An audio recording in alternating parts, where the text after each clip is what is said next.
Spanish food has a strange kind of magic. It doesn't need dozens of complicated ingredients. Sometimes it's just tomatoes, garlic, olive oil, salt, and heat. Yet somehow, those simple ingredients can create flavors that feel incredibly deep and addictive. So what is Spain doing differently? The first secret is surprisingly simple: ingredient quality.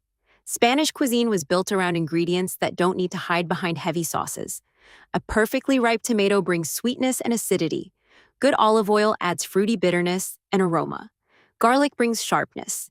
And salt makes all of those flavors stand out. And then there is olive oil. In Spanish cooking, it isn't just a cooking ingredient. It's part of the flavor itself.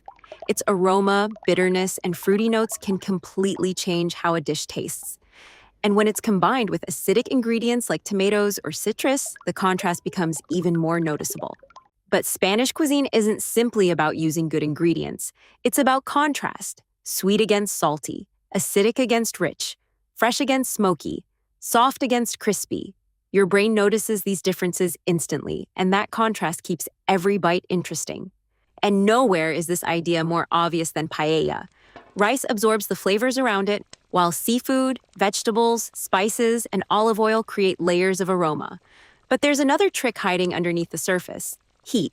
When the rice touches the hot bottom of the pan, something special happens. The moisture disappears, the surface browns, and the rice develops a toasted layer known as socarrat. It's crispy, intensely savory, and packed with roasted flavor. Remember that question from the beginning? What makes simple ingredients taste so powerful?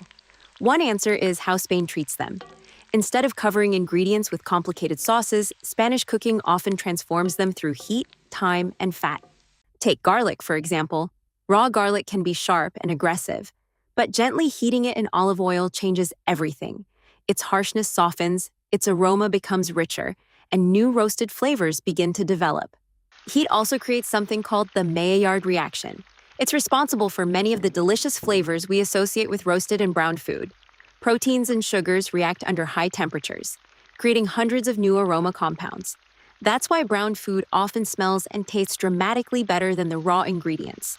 This is also why tapas work so well. Instead of one giant dish delivering the same flavor again and again, tapas give you variety. One bite might be crispy and salty. The next could be creamy, acidic, smoky, or spicy. And that variety matters more than you might think. Your senses adapt when you experience the same flavor repeatedly. But when the texture, aroma, and taste keep changing, your attention stays engaged. In simple terms, Spanish food keeps giving your brain something new to discover. And then there's the Mediterranean influence. Fresh vegetables, seafood, olive oil, herbs, and simple grains have shaped Spanish cooking for centuries. The result isn't just food that tastes good. It's a style of cooking built around freshness, contrast, and controlled transformation. Fire is one of the oldest flavor tools in human history, and Spanish cuisine knows exactly how to use it. Grilling doesn't simply cook food. It creates char, smoke, and roasted aromas that can't be produced in quite the same way by boiling or steaming.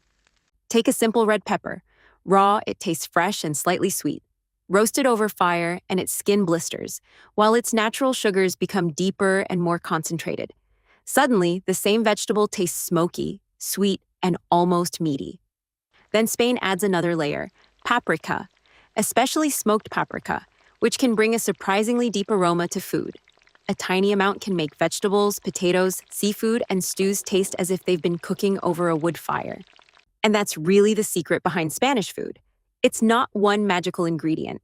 It's the combination of quality, contrast, heat, texture, and aroma. Spanish cooking understands something surprisingly important. Great food doesn't have to be complicated. Sometimes, the best flavors come from taking simple ingredients and giving them the right treatment. So the next time you taste Spanish food, don't just think about what's on the plate. Think about what happened before that first bite: the heat, the browning, the smoke, the acidity, the texture, and the quality of the ingredients. Because Spanish food isn't addictive because it's complicated. It's addictive because simple ingredients are treated incredibly well.